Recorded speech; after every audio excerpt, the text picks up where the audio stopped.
Welcome to another episode of Diary of a Wannabe Comedian with me, Belle, a wannabe comedian. A success story.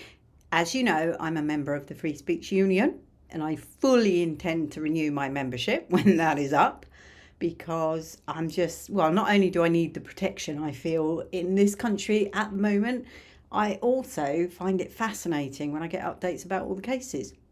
I generally contribute to any of the cases when they ask, which they ask a lot. And I usually give them something. I try and give everyone at least £10. And then obviously cases that I believe more in, I mean, they're all valid, they're all about free speech. And as I keep reiterating, if you don't have free speech, you have nothing. Actually, I was challenged on that recently. And they said, what do you mean? I said, well, you can't complain about anything that's wrong. You're just completely silent. It's like, think it through. If you can't speak freely, you have nothing. Anyway, let's move on to the success story, which is Graham Linehan. I'm going to just read you this email, and I'm presuming that I got it because I did actually contribute to that fund as well. Dear Belle, as you may have heard, the Metropolitan Police have decided to drop all charges against Graham Linehan. This only happened because, thanks to your generous support, we were able to hire a top team of lawyers to represent Graham. The next stop is going to be to sue the Met for wrongful arrest, among other things. That statement intrigues me. What does the among other things mean? Anyway, I'm sure I'll find out. As an added bonus, the Met announced yesterday, and this is huge, by the way, guys, this is massive.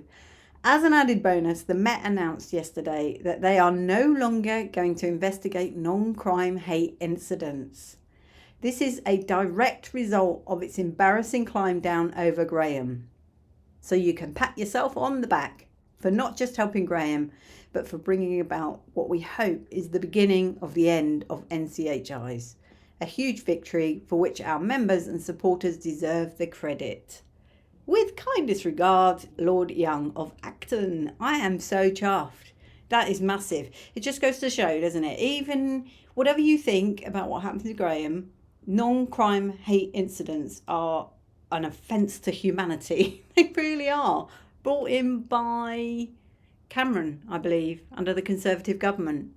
Yeah, Cameron did bring them in, and I believe they are impacting something like 30 people a day or something in this country. Can't remember exactly the stats, but 30 people are receiving non-crime hate incidents for things they write on the internet, essentially.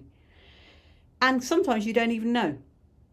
I went to one free speech event where the speaker actually said that probably most people in that room had an NCHI against their name and didn't even know it, which I was astounded.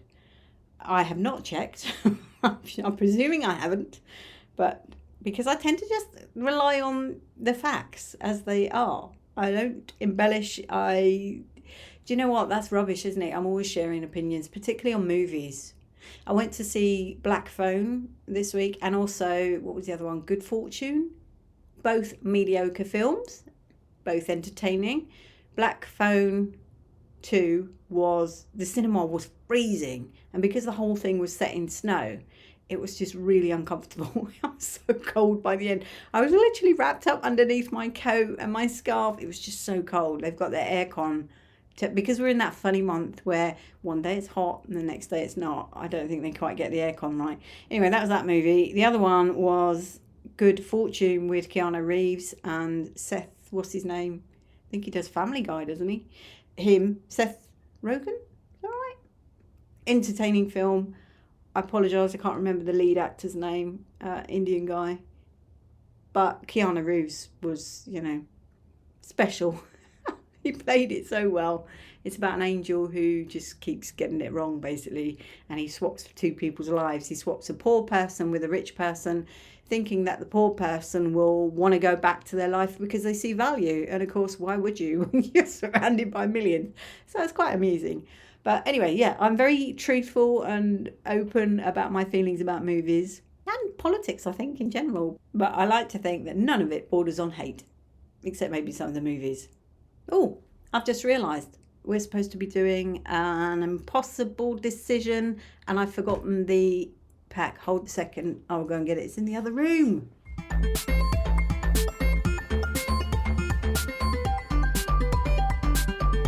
right, here we go. Would you rather let your parents read your secret diary or have to read the secret diary belonging to one of your parents? Much love and gratitude.